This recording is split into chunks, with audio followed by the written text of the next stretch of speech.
살리기 위해 맡겼다. 그런데 춥게 내버려뒀다. 3월 경기도 남양주시 새벽 4시 23분이었습니다. 전화는 지구대 후배였습니다. 선배님, 저 김순경인데요. 요양병원 민원 출동 나왔는데 좀 이상합니다. 와보셔야 할 것 같아요. 저는 바로 일어났습니다. 20년 넘게 형사를 하면서 후배들 전화를 많이 받았습니다. 이상합니다라는 말을 쓰는 후배는 많지 않습니다. 대부분은 별거 없을 것 같은데 형식상 보고합니다. 다 식입니다. 이상하다고 말하는 후배는 뭔가를 본 겁니다. 차를 몰면서 들은 내용은 이랬습니다. 같은 병동에 입원 중인 다른 환자의 보호자가 신고했습니다. 매주 면회를 오는 40대 남성이었습니다. 그 사람이 이번 주 면회를 왔다가 병원 복도 상태가 너무 이상하다고 경찰에 민원을 넣었습니다. 지구대가 출동해서 병원을 확인하던 중 3층 끝 병실에서 사망한 환자를 발견했습니다. 박수님, 78세, 경기도 남양주시 외과. 병원 주차장에 차를 세운 건 새벽 5시 11분이었습니다. 건물 3층에만 불이 켜져 있었습니다. 나머지는 다 꺼져 있었습니다. 로비에서 후배 김순경이 기다리고 있었습니다. 저를 보자마자 말했습니다. 선배님, 올라가 보시면 압니다. 더 설명하지 않았습니다. 그게 더 무서웠습니다. 3층 계단을 올라갔습니다. 복도 끝. 문이 열려 있었습니다. 냄새가 먼저였습니다. 소독약 냄새가 아니었습니다. 그 반대였습니다. 소독이 오래되지 않은 것의 냄새. 저는 그 냄새를 압니다. 이 일을 20년 하면 몸이 먼저 압니다. 침대 위에 박수님, 78세. 하얀 환자복. 눈을 감고 있었습니다. 이미 사망한 상태였습니다. 저는 장갑을 끼고 천천히 다가갔습니다. 그리고 환자복을 조심스럽게 확인했습니다. 멈췄습니다. 욕창이었습니다. 4단계. 뼈가 보였습니다. 요양병원에서 사망한 노인. 처음엔 자연사처럼 보일 수 있었습니다. 그러나 저는 그 자리에서 뒤로 한 걸음 물러서면서 생각했습니다. 이건 자연사가 아닙니다. 병실을 천천히 둘러봤습니다. 꽃 한 송이 없었습니다. 가족사진 한 장 없었습니다. 침대 옆 작은 탁자 위에는 거의 다 써가는 로션 하나, 구부러진 빨대가 꽂힌 컵 하나. 그게 전부였습니다. 누군가 오래 혼자였던 사람의 방이었습니다. 후배를 돌아봤습니다. 보호자한테 연락했나? 네. 방금 했습니다. 뭐라 하던가? 후배가 잠깐 망설였습니다. 오늘은 좀 바빠서요 라고 했답니다. 저는 수첩을 꺼냈습니다. 이 사건은 그렇게 시작됐습니다. 신고자. 매주 온 남자. 저는 다음날 아침 가장 먼저 신고자를 만났습니다. 43세 남성. 같은 3층 병동에 어머니가 입원 중이었습니다. 매주 토요일마다 면회를 왔습니다. 한 번도 빠진 적이 없다고 했습니다. 그 말이 사실인지 방문자 기록부로 확인했습니다. 사실이었습니다.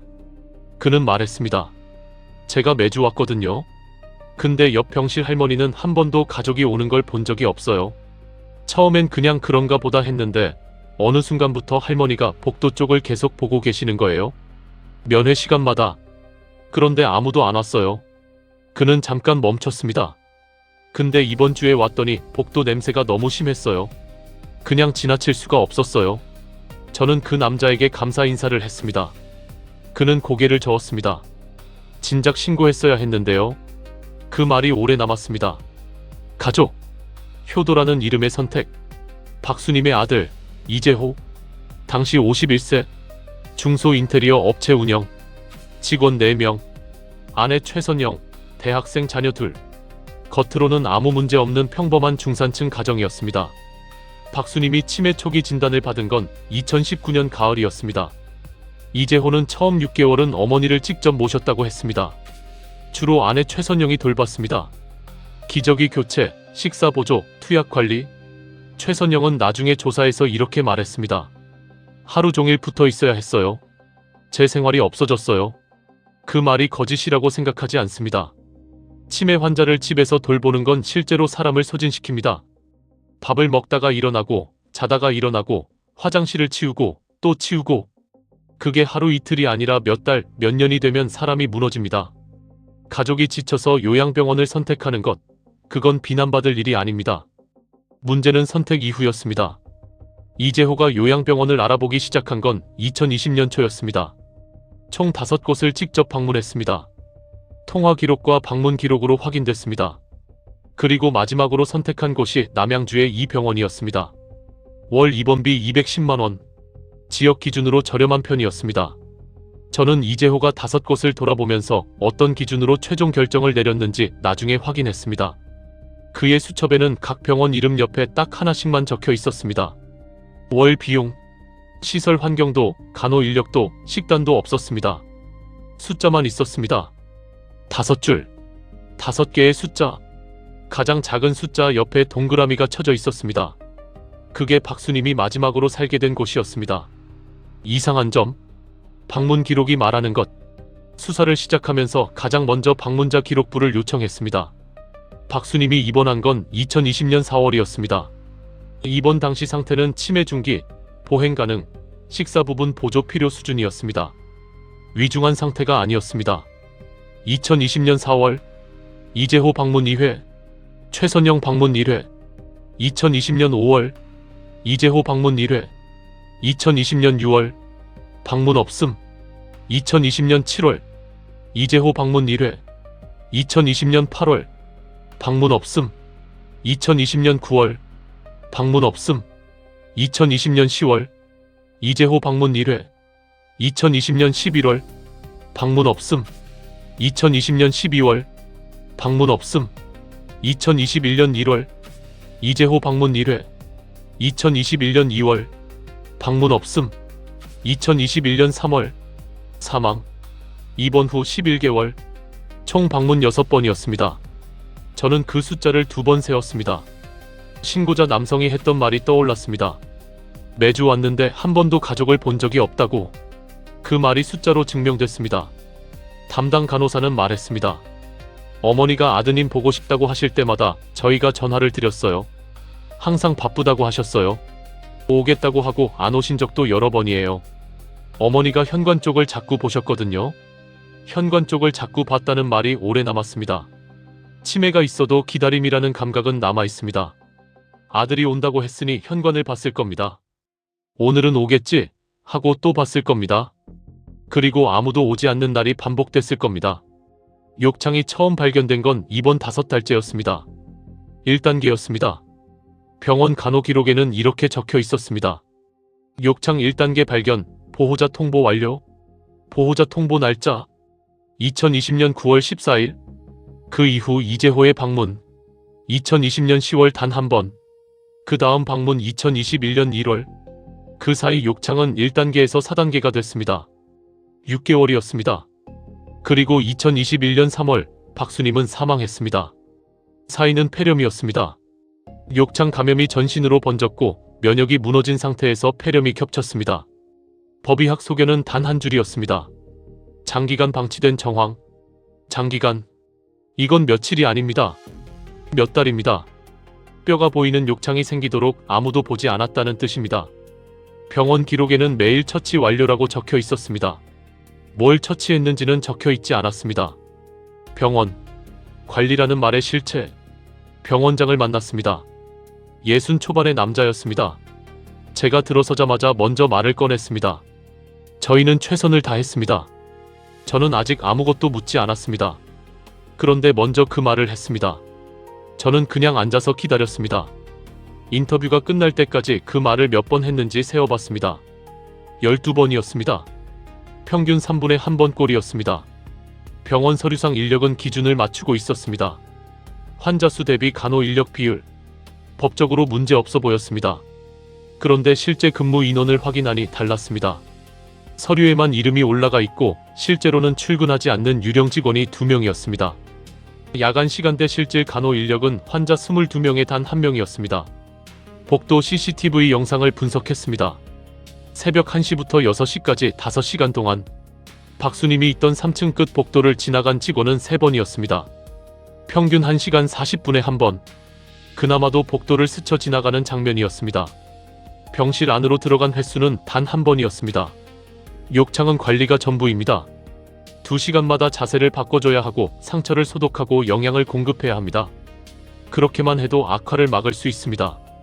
그게 안 됐습니다.